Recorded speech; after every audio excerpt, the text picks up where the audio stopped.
Hello and welcome to the November 10th edition of the DRF Players Podcast. I'm Mike Hogan in studio and joined via remote on Skype from London, Pete Fornatel. Welcome, Pete. Welcome to you, sir. I understand we are going to have the whole team together today. We're just waiting for the 7 train to arrive at Grand Central. Is that about right?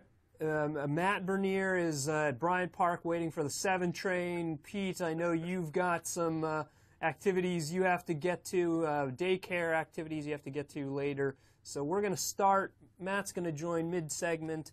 Depending on how long we go, you may duck out. I don't know. It's free-flowing. You kind of have to call audibles and play it by ear when you're trying to get all of the star power aligned in the same room. So, and with that, Mr. Bernier walked in. I think he's going to fill his water and then sit down. But let's start with a little tournament talk. I know all the NHC action has been heating up, and I'm sure there's a lot of activity on that front. Why don't you start us off there? Matt can get settled, and then we'll dive into some bigger stuff. Sure. We talked a little bit about the Breeders' Cup Betting Challenge wrapping up, and you guys did a nice little thing on last week's show with Matt sort of recapping how his BCBC went down. And with that tournament in the books now, it's all eyes on the target of the National Handicapping Championship. For those who don't know, the NHC is the one tournament. You can't buy your way in. You have to win your way in. And there are now just under 2 months, or just about 2 months, I guess, for folks to still do that. So that's plenty of time. We're going to have a lot of activity coming up on nhcqualify.com. The purse at the NHC this year expected to be $2.5 million, maybe even a little more. So this is something that horse players are definitely going to want to pay attention to. There's a golden ticket aspect to having a seat at that particular dance at Treasure Island in January, and folks should take a look. We had a contest last Saturday won by one of my favorite tournament players, Stephen the Undertaker Thompson. Steve Thompson already had his maximum of 2 NHC qualifications for January, but he was playing for tour points. This is going to be another fun thing for me to be covering in a lot of my columns for the next couple months. Not only does the overall winner get a prize for the NHC Tour, but the folks finishing in the top 20 will go on to compete in a tournament, within a tournament at the NHC. That was Stephen Thompson, the Undertaker's main goal last weekend on nhcqualify.com.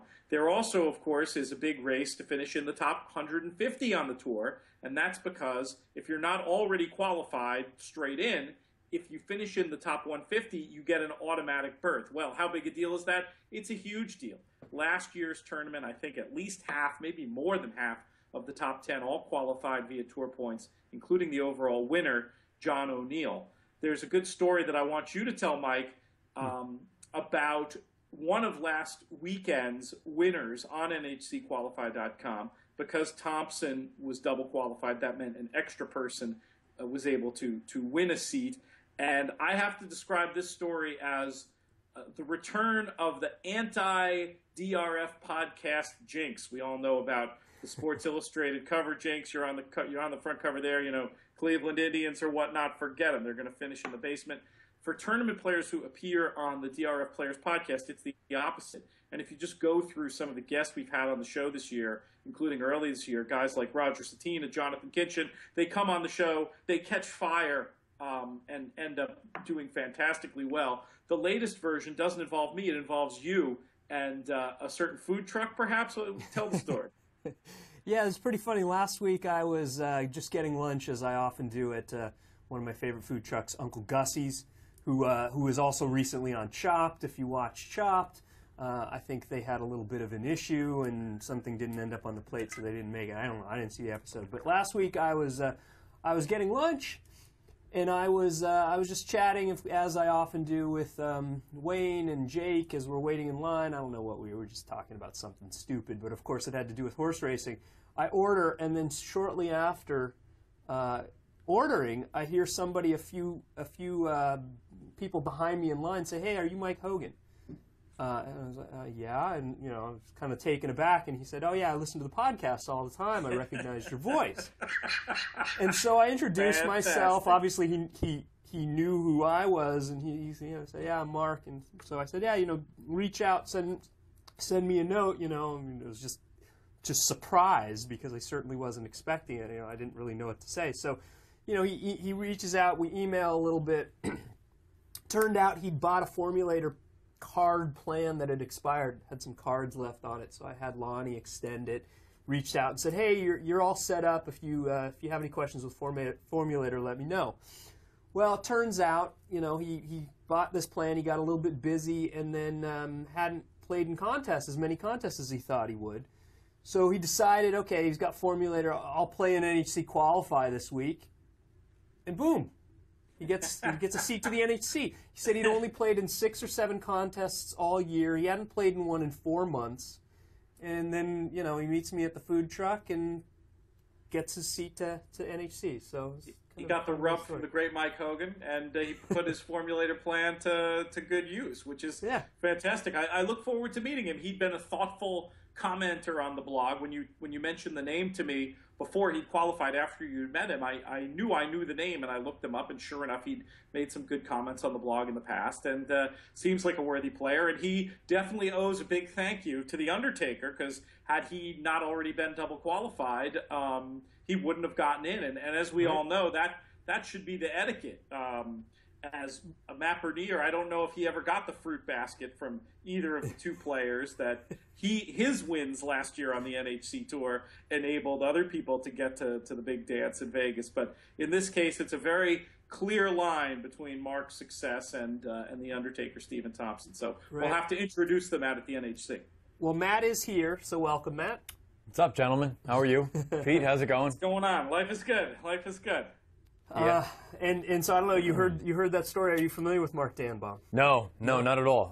He had met you and Pete both briefly at a contest, but it was I'm sure it sounds about right. Yeah, no, and I don't mean that to sound negative. I just don't remember offhand. Young guy. He's probably early 30s. Seemed like a really nice guy. So. It's entirely possible. We'd know him if we saw him. We'd know him if we saw him. Probably so. But no, I did not. And then I didn't know the latter half of that. I heard about your star performance at the food truck.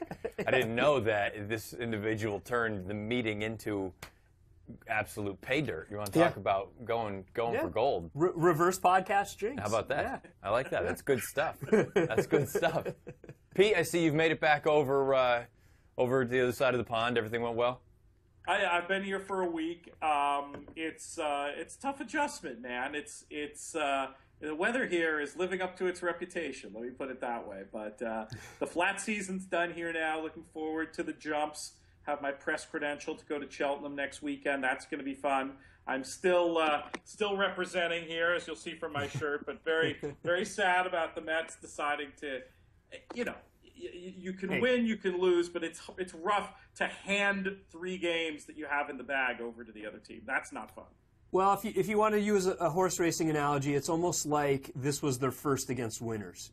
I mean, wow, that's right. It's a little low. Well, that's a little low. No, I mean, what was the record last year? No, I get that. They were basically a year ahead of schedule. Right. That's what I'm saying. First against winners. So next year is like the second against winners. It's where the Royals were this year, if you want to look at it that way. Let's just hope the Mets can solve some of their, let's face it, abundant lineup issues and have a chance to get back, because obviously those pitchers, they could be the backbone of a team that could be expected to play in the World Series. That's about as far as I'll go is with their chances next year. But what a great run. Wasn't expecting it. Had a ton of fun. And next time I got to make sure to get to these games. It was a little, I mean, it was wonderful watching them on TV in the middle of the night over here, but especially the home games, it was a little bittersweet just knowing that I should have been there. But hey, it all worked out the way it worked out, and at least I got to watch the games in proper time during the Breeders' Cup week. I like it. So what are we discussing here? Well, I you guys kicked this thing off. Obviously. Okay. New York public transit is unreliable normally, but when you add some rain to it, good luck. Forget it. Yeah. So I will just follow your lead on this one. Well, Pete's suggestion, and I think let's do it, and then we'll pivot from here to take up a little bit more of the Eclipse discussion. Pete wanted to give his take. He listened to the end of the podcast last week when we were talking about the impact American Pharoah and the superstars in the sport, and how that is, my take was it's potentially a barrier for new fans. But obviously, horse players understand that. Existing fans know that they're only going to get certain horses for X amount of time. And so, Pete, you listened to the podcast. We had a little bit of a discussion on Twitter. What's your take on what we were talking about last week? Well, I thought it was a great discussion, and I do think I was happy that you admitted you were being greedy when you talked about how you hope that American Pharoah, having now potentially created all these fans, could stick around. And I from a theoretical point of view, I certainly get where you're going with that. And the other part of it is that if you're just looking at it from a straight handicapping point of view, and you're looking at American Pharoah's PP, this does look like a horse who would be poised to have a tremendous campaign. I just feel like that race he run, tactical advantage or no, just looking at how he accomplished what he did in the Classic, this is a horse that would be incredible to see what he could continue to do. And potentially, I think, just strictly from a figure point of view, it looks like a horse that could have been poised to go on to greater things. But in my heart of hearts, I never would have thought for a million years that would have happened.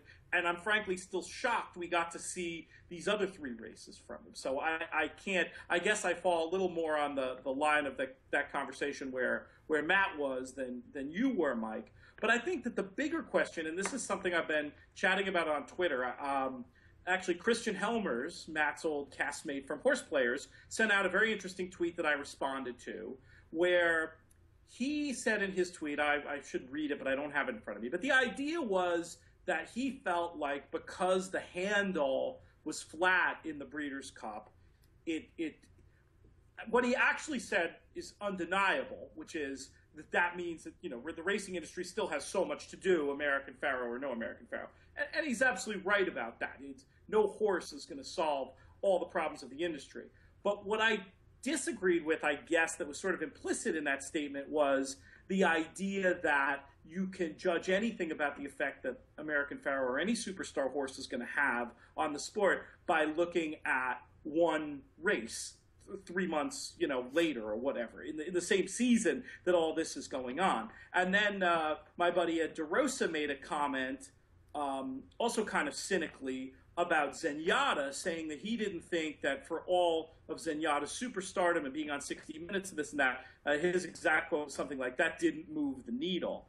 And I also objected to that idea, saying, the equations that go into what makes the health of the racing industry are very complex. And I just don't think it's right to say, okay, horse A ran, and then thereafter, handle wasn't higher, therefore horse A didn't have an effect. I mean, for all we know, without a horse, and I'm not saying this is right, but I'm just saying for all we know, the handle nationwide would be lower at this point without what Zenyatta did. I just thought it was interesting to try to connect the dots between these superstar horses and the overall health of the industry from a handle perspective, and just see what you guys, where you guys stand. I thought it was interesting. A lot of people said to me, like, "Oh, Pete, I usually agree with you, but I actually think Christian's on the money with this one, and I'm not so sure you're right about American Pharoah going to have a beneficial effect long term." I was curious what you guys thought about this. Matt, I'll let you start, because I think I gave some of my thoughts last week. First things first, Pete, was that in discussion, the handle, was it the Breeders' Cup as a whole or just the Classic? I think he was talking about the Breeders' Cup as a whole. Okay, so for me, that holds zero water because we're talking East Coast, West Coast, and you would have had an extra 3 hours to work with, basically, with the East Coast people. It would have been in prime time. You would have more eyeballs, and I don't know if that would have changed anything as far as the overall handle, but for me, that holds no water. The other thing is, I stand by what I said the other day. Like, I think we try to make this out to be so much more than it actually is. I mean, it's never going to be what it was in the 40s or 50s. It's not. I mean, this is what it is now. And Pete, like you say, maybe without a Zenyatta or without an American Pharoah, maybe the handle dips even more. But I surely am not looking at it like, I think it would be naive to think that all of a sudden a horse like this, even say he ran for another 7 years. I mean, I think it would just be naive for us to think that all of a sudden he is going to make this sport upper echelon again. It's just not going to be. With this day and age, I think we should just be happy with where it is. Let's try to just, hey, if we can keep a level, I think that's a success. Well, I think, and I mentioned it a little bit on last week's podcast, some of it is incremental. And a lot of the effect, I think, really takes years to truly see. Because, let's face it, you, me, and I'm the oldest of the three of us here, but I'm still, as a horse player, You're on basically the younger a dead end. heat with me. What's that? I think you're basically in a dead heat with me. What are you, 43? 44. Okay, you are the oldest. But A couple of old men. a couple of old men. But the point is, in the general Not horse in this player game, though. demographic, Yeah. I still skew younger. Pete, you skew younger. Right. Matt, you're He's like an embryo. you're a complete outlier. I feel like there are a lot of listeners to the podcast. Obviously, we're doing, podcasts probably skew a little bit younger. Younger, yeah. A lot of our audience, certainly on Twitter, might skew a little bit younger. But generally, when you look at who it is that's buying the racing form, who it is that's buying, even online, who it is that's wagering, they skew into the 60s and up. And so creating new fans, like today, tomorrow, when we talk about handle, that's a very immediate thing. Somebody watches Kentucky Derby and they get excited about it.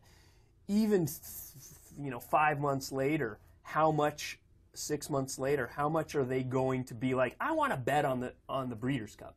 But this sort of thing takes years to really convert someone from a fan into a regular bettor, to the extent that they are going to actually change the numbers in the handle. So I think that's one of the things that is hard to really quantify. And like you said, Pete, and I think you were getting at, you've got younger players. Jonathan Kinchin, I know, was a big fan of Mike Smith and Zenyatta.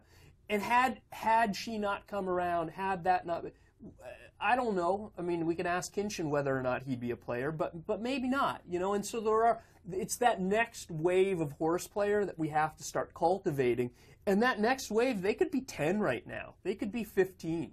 They could be, I told the story about Maria Burrell as the 6-year-old. Yep. With we're not going to see those for years, but we need that, or else this game is going to go away and dry out as a lot of the players just age out. It's. But I guess it's more of a niche, right? I mean, it's like that lens. I agree. How could it not? My attitude is, how could it not help the health of the overall sport? And I love you pointing out the big picture. I'm sorry, Matt, I cut you off. What were you going to say? No. I guess I just look at it and say, how is this any different, really, than any of the other years? I mean, this is a group, obviously, the younger group coming through. I think it's one leads to the other. The younger people, like you say, it's going to take time for them to really have an effect as far as the handle. I think that's because as you get older, that's when you do develop that sort of expendable income. Most people, in my age group, they don't want to be betting on things because they're probably worried about making rent. You've got priorities that you got to worry about. But the other thing, too, for me, though, I just don't see how it's any different now than it was, it's 15, 20 years ago. I mean, when Cigar came rolling through, I don't know, and I'm asking, did Cigar really have a spike in handle now? I mean, I guess now would be the time that you could really look back and say, well, okay, that was 20 years ago. Did it really change anything? If anything, if we're being honest about it, the handle numbers, correct me if I'm wrong, are down. I just don't think. I think this is what it is. I mean, I don't think we should try and reinvent the wheel. It is what it is, and let's just be thankful that it's still around. Cigar is an interesting comparison for me because I came to the game late, and Cigar was happening when I was becoming a fan. Now, I don't think that I can't say that I became a fan because of Cigar, but Cigar made it a lot more exciting to be a racing fan in a way that might have pushed along my development. I just think it's very hard to ever look. It's such a complicated equation. It's so hard to know what effect any one horse would have. Somebody, a Nate Silver type, somebody who's a whiz with spreadsheets and regression analysis. I'd love to see what an economist would say looking at star horses over the years and the marketplace. My gut is I'm not sure if it's the kind of effect that's going to leave huge footprints that you can look at and say, yes, that definitely happens. This is one where I just sort of pull back and just take my logic hat, and whether it's looking at my own experience or somebody like a Jonathan Kinchin, who obviously, liked Zenyatta and Rachel Alexandra so much he has them tattooed on his body, and say, how can it not help? We've got to, by reaching out into the larger culture and potentially creating fans, it's, that's one end of the funnel, right?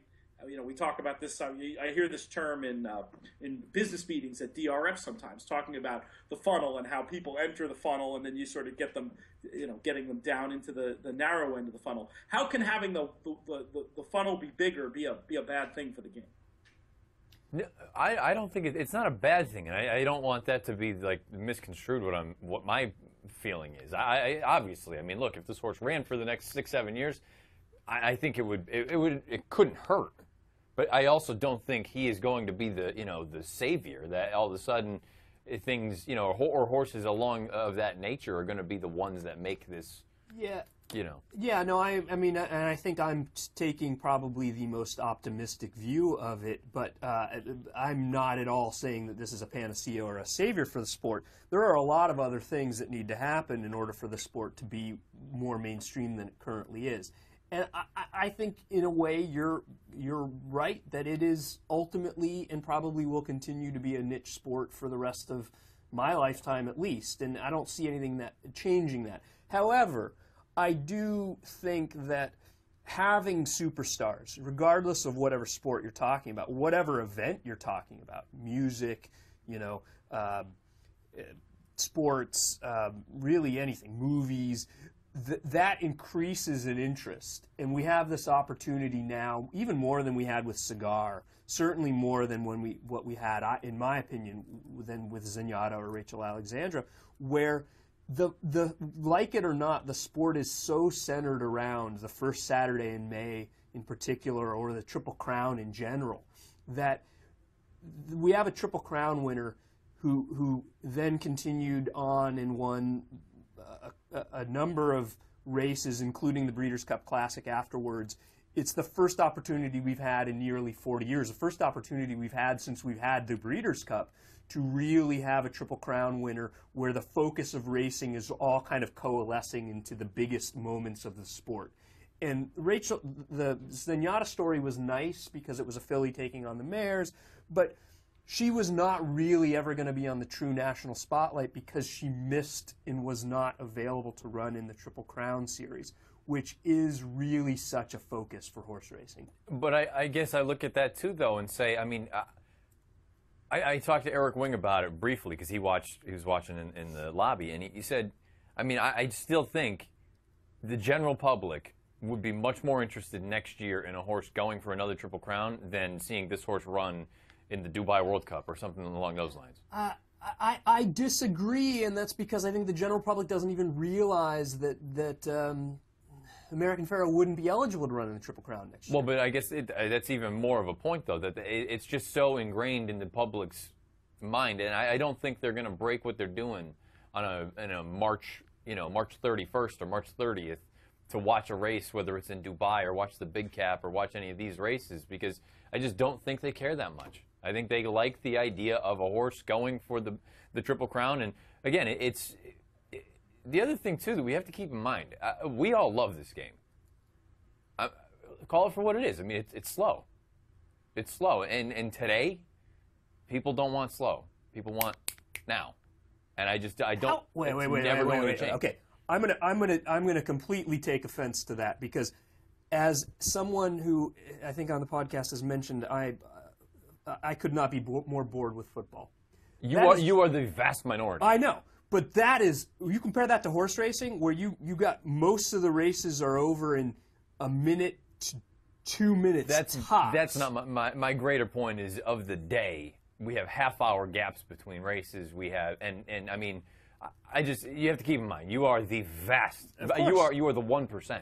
I know, and that's not a bad thing. It is what it is. It's fine. But it's just. But football's glacial. They do one play. No, it lasts 5 seconds, and then there's a minute and a half before the next play. That's not.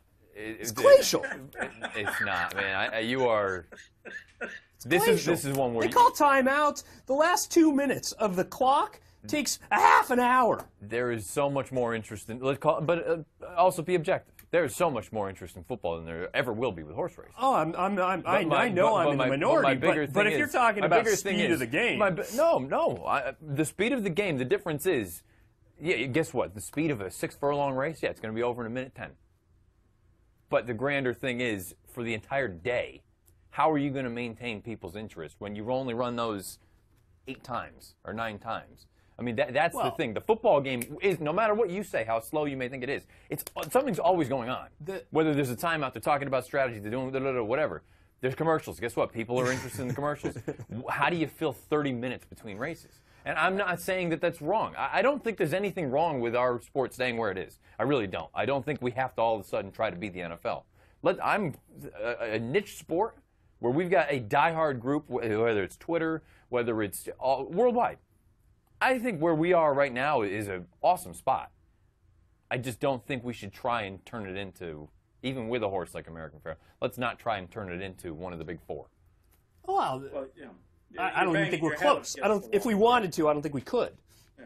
I also think there's something cultural. Like, even if American Pharoah stuck around to run next year, just in this theoretical conversation, it would have to be. I don't know how much. I honestly don't know how much more good it would do. I mean, I do. I don't think it would be bad, but I'm a little more on the idea that he's kind of done what he could do in terms of mainstreaming the sport. And though it would be sure fun at next year's Breeders' Cup, but you see it here. It actually plays out. We actually have some data to look at in the difference between flat racing in the UK and the jump racing in the UK. In jump racing, horses will come back. I know a 4-year-old's a baby, a 7-year-old's still kind of young. Horses will run, 4 or 5 years in a row at the Cheltenham Festival, and they develop followings, real followings, and that's part of the sport. And I prefer the jump racing experiences I've had here. I think the fans they're a little more like real fans. A lot of the flat fans here, I mean, I don't mean to tar it, there are great flat fans here too, but if you go to the crowd I saw at Newmarket was a lot of people getting drunk, gambling, having fun. Ain't nothing wrong with that. That's great. I do that sometimes myself. But there's something really special when the culture is to have the same horses running year in, year out. The attachment they develop, going down and cheering every horse at Cheltenham who comes back to the winner's enclosure, whether you had a bet on them or not. It's something like deeply ingrained in the culture that I don't think we can even. We're so far away from it, we shouldn't even worry about it. That's sort of my point I'm trying to make. Yeah, I mean, I guess the point, the more general point I'm trying to make is, as a sport, horse racing, because of the way it's created, with the finances so heavily invested in the sales and the breeding aspect of it, by creation of all of this ancillary industries, we have, in our own making, limited the potential appeal of the sport. We are limiting the amount that the best horses are going to race because their value lies so much beyond the racing on the track. And as such, but like, the fans are never, I mean, very, very few of them are going to get excited about a horse as a stallion because they get to wait 4 years to see the first foal. Yeah, that's never going to happen. It would be an interesting thought experiment if you could just a thought experiment, nothing that's ever going to actually happen. But if somehow the purses were like increased by a factor of 10 in stakes races, and suddenly there were a lot more horses who could actually make money, by continuing to race rather than go to stud. But I mean, again, it's never going to happen, so it's not worth spending too much time on. But it is, it's the economics of the game. For me, it's a classic. It is what it is. Right. Yeah. Well, absolutely. That's kind of. I think that's just where I'm landing with this whole thing, and the difference too. With all the other sports, there is a gambling aspect, whether it's fantasy, whether it's actually going through Las Vegas or other ways of getting a wager down. Hey, daily fantasy sports is just gambling with better PR. Exactly. No, 100% agree. But the thing with our sport is it is solely based on gambling. Without the gambling, there is no sport. So that's the biggest thing for me too. That the reason that I don't ever think that, and I don't want to make it sound like I'm just bashing what we do. I think we're in a great spot. I think this was the perfect sort of send off, the perfect storm of a year where this horse came along, and he did. Like you guys said, the funnel is, the mouth of it is much greater now. We have more people that were, sure, but I don't know that. Boy, they're just with a football game or a basketball game or a hockey game, even from the wagering side of things, and you can make the argument both ways. The idea that, for a basketball game, I need to pick one or the other. And maybe it depends on if I'm laying 3 points. Whereas in a horse race, I have 10 options. And I've got to go through and I've got to figure out which one's going to win, or without diving into, at the very basic level. Right. I think that scares a lot of people, and it turns a lot of people off. A lot of my friends, they bet heavily into sports. They don't have any interest in horse racing, and then I try and sell them on the idea that but you can get 10-1 on a proposition that probably should be 4-1. Like, that's a really good opportunity. But they still look at it and say, I have to worry about a little man or woman on the back. I have to worry about, does the horse feel good today? I don't know. Mm-hmm. Does he get out of the gate? Does just so many different things. They go with the basketball game. I mean, look, maybe LeBron doesn't feel good tonight, but he's probably still going to go for 26 and get his 8 or 10 rebounds, and the Cavs will still have a chance. And even if he doesn't, it'll be Kevin Love, or it'll be, Tristan Thompson. You know what I mean? Like, sure. I just think the simplicity of Pete, being over there. Yeah.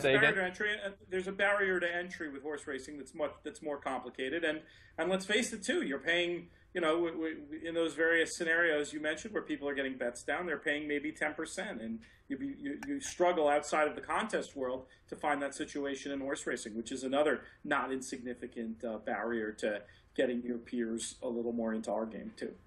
And that's the thing. I really think we're in a very good spot. I just think the sort of the ceiling needs to be tempered a little bit, and I don't think the floor is nearly as bad as some people make it out to be. Like, I think, as always, most things, the truth lies somewhere in between.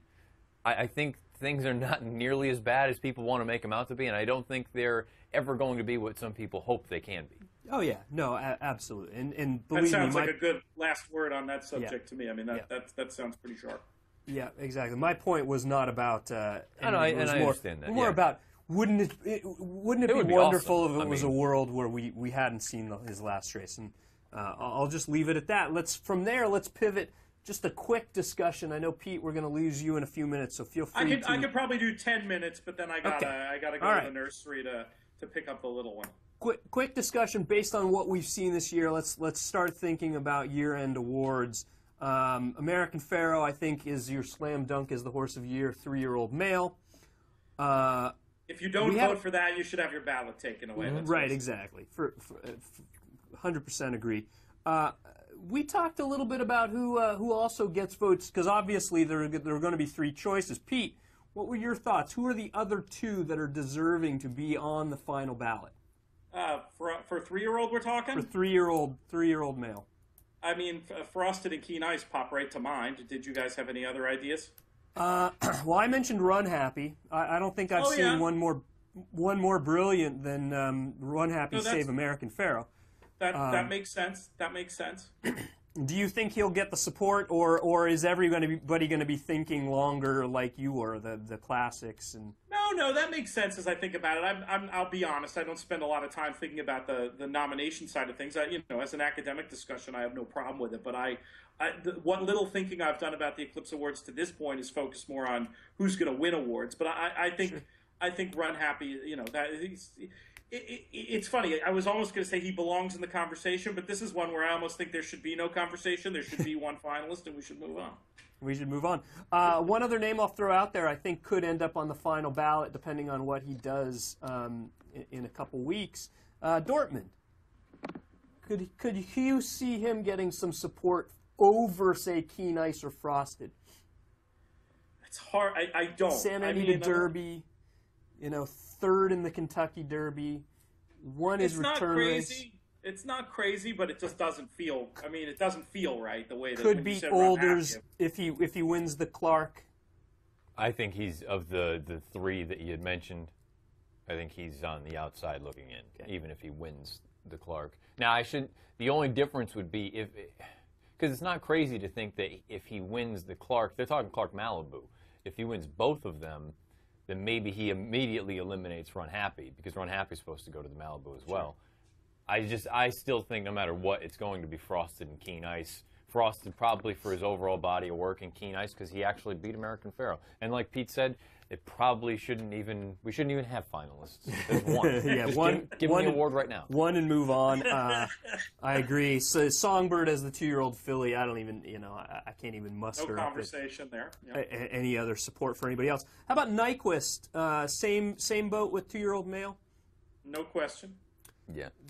Have you guys watched the replays of a horse named Smoky Image? Yes. I have not seen them.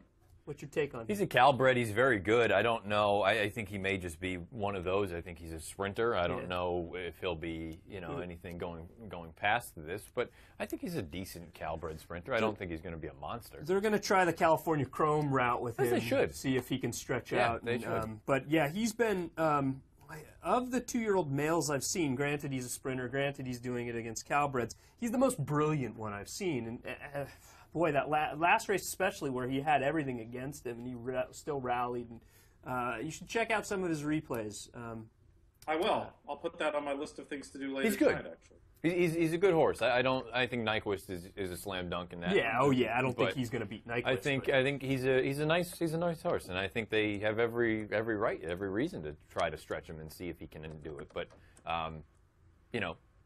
if you had asked me if I thought California Chrome could do it, I would have said, hey, it'd be a nice Calbred.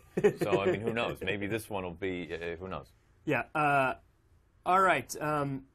Let's move. 3-year-old filly is a wide open scramble. I don't even know. They've all kind of beaten up on each other. Does Stellar Wind now put herself near the top of the conversation with that second place finish in the distaff? Pete? It's not crazy. That I think that's this whole discussion I don't think we can even do in the time we have left. I was wondering if Carolina put herself back in the conversation with the third in that race, but you're right. Stellar Wind ran a lot better than she did. So she's got to be in the conversation. Is there any talk? I mean, is it completely ludicrous to look at Found for that role? Well, that's the question. We talked about it a little bit. I mean, it's one of those where if you're making a case for her, it's just she's the best 3-year-old filly we've seen run in the States this year. I mean, she is. Yeah. But it's, I just have a hard time voting for a horse off of a single race in the States. There is precedent for it, but there is. But I hear you. I mean, I'm not saying she's my pick or anything, but it just was the interesting turn, that popped into head. It becomes kind of a process of elimination vote, I think, when there's no other that stands out. It's sort of like the analogy of voting a pitcher for the MVP in baseball. It only happens in years where there's not another clear option. But, I think she's in the conversation, too, of course. And we haven't even mentioned the Kentucky Oaks winner, or I'm a Chatterbox, who I think might get a little bit. Lovely Maria has no chance. Well, no. If I'm being kind. I think you're probably right, based on what she did since. For me, it's one of two. It's either Found or it's Lady Eli. The rest of them, throw them out. They all, war of attrition. They just beat each other into the ground. And I don't think it's because they were all so superior. I just think they were all mediocre and they just beat each other up. Speaking of mediocre and beat each other up, how about older dirt female? No, I mean, that's a slam dunk. Maria? No, Beholder. Oh, of course. I mean, that's another unanimous. If she doesn't win, you should have your vote. No, you're right. Revoked. You're right. Absolutely. Absolute slam dunk. All right. How about Run Happy versus Private Zone in the sprint? Oh, Run Happy won that one on the track, didn't he? Yep. How about female sprinter? They don't have a female turf sprint. Do you think Lady Shipman gets it, or is it? Ooh, I didn't think about that. I think of that as a dirt award, but has a turf horse ever won it before? I don't know. I'd be surprised. I mean, I think she belongs, but I'd be surprised if she won. Who's the winner? I think it'll be Wayville Avenue. Wayville would be the sort of my default knee jerk. But I mean, Lady Shipman had a great campaign and ran a lot better than any of us thought she was going to in the Breeders' Cup. And how about Lava Dodd? I think Lava Dodd's got to be up in the conversation because at least in number of wins, and that was a really, really good run at a distance that maybe she didn't want to go in the Breeders' Cup. I mean, how many wins did Wavell Avenue have in graded stakes this year? But then I'm going to use with the argument that you and Pete used last year, that the Breeders' Cup should be weighted so much more, and she beat her on the square. She did. She certainly did. But, you know, again, I asked how many wins. Did she have one other? I think two. She might have two wins. She had one other graded stakes. Yeah. No, it wasn't even a graded stake. Right. There was that optional claimer where she beat Sweet Whiskey. But like for Lava Dodd, as admirable as that performance was, I mean, she won a lot of listed stakes. I mean, she did win a couple of gradeds, but I mean, I don't think it's hard to give it to her over Wavell, isn't it? Yeah, for me it is anyway. I mean, I think it's Wavell Avenue. If not, but Lady Shipman is an interesting alternative. Yeah. All right. Yeah, that's the interesting one there. We'll have to table that one until that's a good one to debate as the winter goes on. We'll let you go with the last word on the older dirt mail. Honor Code or Liam's Map? Where are you leaning there? It's got to be Honor Code to me. Yeah. But I mean, I understand the case, but I don't like to see. I mean, part of the reason the Breeders' Cup was designed was to inform championship discussions. So, you know, go win the NIT, have your fun. The NCAA tournament determines the champion. So that's my view on that one. Yeah. I think I stole that on Twitter. I'm not sure who from. I apologize. But there I am. And you know, Tepin. We should. What's Tepin going to win? Let's talk about her real quick before I find the bus here. Female turf horse. I mean, the same case for Found. Is she female turf horse over Tepin or Stephanie's Kitten? Oh, isn't it Tepin? Of those three, isn't it Tepin on body of work? I think so. What do you think? But in terms of field she beat, you know, Found may have been more brilliant. I mean, for that division, just Tepin from start to finish has just been a model of consistency throughout the year. So I'd be surprised if she didn't win. Stephanie's Kitten, I suppose, again, it goes back to the whole weight of a Breeders' Cup and the fact that she also had another graded stakes, grade 1 over here, compared to Found only having one.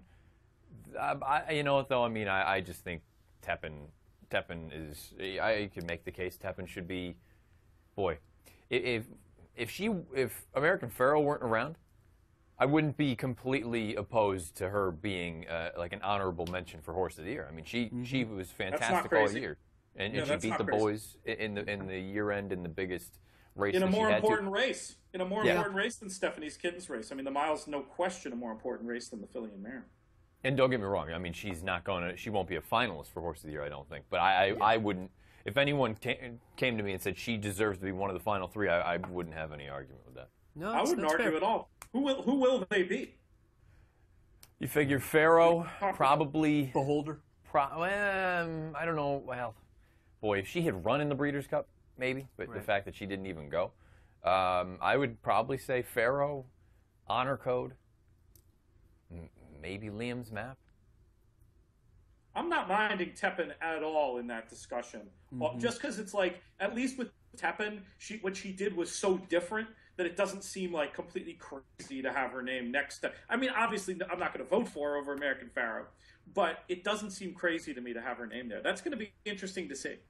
From a Horse of the Year standpoint, I would put Tepin ahead of Beholder, and I was one of the few people, I think, that actually thought that if Beholder had run and beaten Pharoah very handily, that she would have had a legitimate case for Horse of the Year, and maybe that's a what have you done for me lately sort of thing. And it's probably also had to do with me thinking that I get the Triple Crown's an awesome accomplishment, but it shouldn't. I don't think it should just give you a guarantee that you're the one. But the fact that Beholder didn't run at all and Tepin did what she did, I think Tepin, if I had to pick one of the two females, I'd take her in a heartbeat. Boys, I got to jump. Are you going to hang around for a little bit? We'll maybe talk a little bit of older male turf. Wrap for another 5 minutes. Yeah. I will see you guys very soon. I apologize for jumping early, just family circumstances today. Pleasure speaking with you as always. All right, Pete. Thank you, Pete. We'll talk soon. Cheers, boys. All right, so This is a nice little graphic. I like that. yeah, that's pretty cool. First time I've seen that. All right. All right, so male turf. Oh boy, it's got to be Big Blue Kitten, probably, right? Now, I shouldn't say that. Pizza Man? It could be him or the Pizza Man. I think they're the only two. Yeah. And I guess if you want to say that the Pizza Man beat him on the square at Arlington, which is his home track. Yep. The Big Blue Kitten nearly sprung the upset over the 2 Euros. Mm-hmm. He's got a couple grade ones to his name. I think I'm probably going to lean toward Big Blue Kitten, but another one where I wouldn't. If you told me the Pizza Man, I wouldn't. From a voter standpoint, do you think that there will be any negativity towards the Pizza Man having a rabbit helping him in many of the races? Big Blue Kitten? Yeah.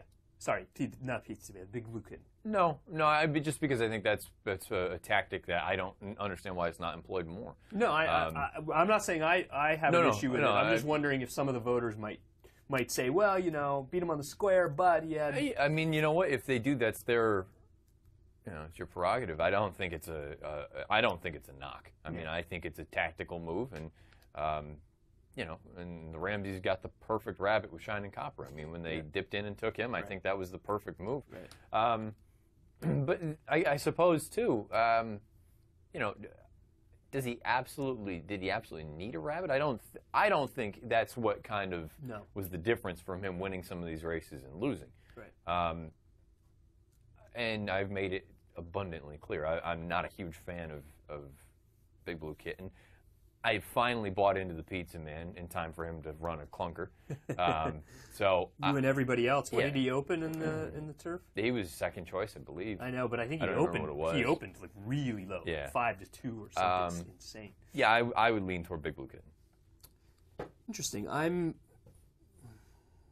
My Just gut because, is leaning towards the Pizza Man, but and again, a division where I wouldn't argue with anyone. All right, let's move to the humans. My opinion, I think there's only one vote for trainer and jockey. Well, it'll be Victor and Baffert, I think. I was thinking more Javier for jock. But do you think it's all the one horse? Yeah. The one horse will carry them through? I think that all of the outfit right there is just going to take. I think they're just going to take and I'm not saying that they don't deserve it, but whether right or wrong, someone like Victor. Yeah.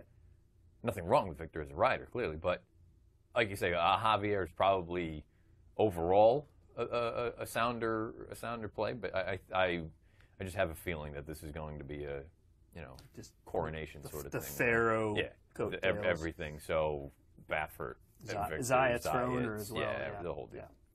Yeah.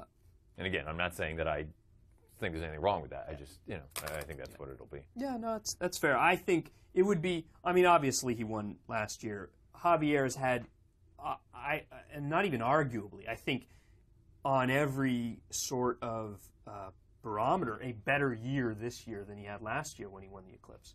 I mean, if you just look at the graded stakes wins compared to everybody else, it's staggering. Yeah, and we've all talked about the difference between is it the rider or is it the outfit that he gets? Sure. Is it from obviously riding First Call for Pletcher goes a long way, but he also gets the benefit of basically being 1B for Chad. So when when all of a sudden Chad gets one that Irad already has a mount, it's going to end up so. He's in a really good spot, but he deserves to be in that spot. If anyone watched the nightcap of Aqueduct on Monday, which won someone $313,000 in the pick six, he had that horse in the perfect spot. Yep. He waited, finally got a little bit of room on the inside. Yep. I didn't think he got the bob at first glance. Then when they slowed it down, I said, the horse, I mean, you got the bob. I don't know if you got there first. But you couldn't have gotten anything more out of that horse, and luckily that he wins. So he seems to be, he's the kind of guy who, at this point, I just like that you're more likely than not, you're not going to get a poor ride. Right. It won't be a poor decision that does the horse in. It'll be whether the horse is good enough or not. Where you can't say that about everyone else, male or female. And that's, I think, as horse players, that's really all you can ask for. That is all I can ask for. Just give me a chance. Yeah. I mean, look, I don't be parked 15 wide. Right. Don't, let the horse just, unless the horse is a nutcase, but don't strangle a speed horse. Yeah. Don't do any of that kind of stuff. Just give me every opportunity that I have, and if the horse is good enough, great. If not, I know you did your part, and that's, I tip my cap. That's all. All right. Well, it's been a fun discussion. Anything else that we didn't cover that we should? No, we're kind of getting into that sort of lull. The lull. The little, the Breeders' Cup hangover will last for a little while. Yeah. All in all, though, I assume we'll be back on Friday. We'll be back on Friday. Then we'll have, before long, before we know it, we'll have Gulfstream opening up. Gulf will be opening up. Santa Anita will open up around Christmas time. Yep. Other than that, NHC is the big thing. Next Saturday, I'm going back to Aqueduct. Oh, yeah? We'll see. It's a different format this year, but we'll have some fun with that. That's an NHC event, so people will be getting seats in there. But yeah, obviously, I think everyone's focus, if you're a tournament player, is clearly the NHC. If you haven't, it's the scramble. If you haven't gotten in now, you got to get in. So, but no, other than that, I think that's pretty much it. And we'll cook up some stuff to talk about on Friday, and we'll be good to go. And hopefully, it won't be raining, and I will get here when I'm supposed to get here. Well, it happens. It happens. I think on Friday we're unlikely to have Pete, so we can be a little more flexible. It could be you and I. Maybe we add in a third. Maybe we haven't talked to Kinchin since the BC. We can maybe haven't talked to JK. We can get whether it's Lonnie or he owes me one. He asked me a favor today. So. All right. Well, hey, that's between you guys. Yeah. So I'll maybe return the favor by having him sit in the pod. There you go. All right. Well, thank you. Thank you for listening or watching. I'm not going to let Pete. I'll let Pete. Pete left early. He does the sign off. So I'll just say, this is the DRF Players Podcast. Mike Hogan, Matt Bernier, the no longer here Peter Thomas Fornatel. Thank you.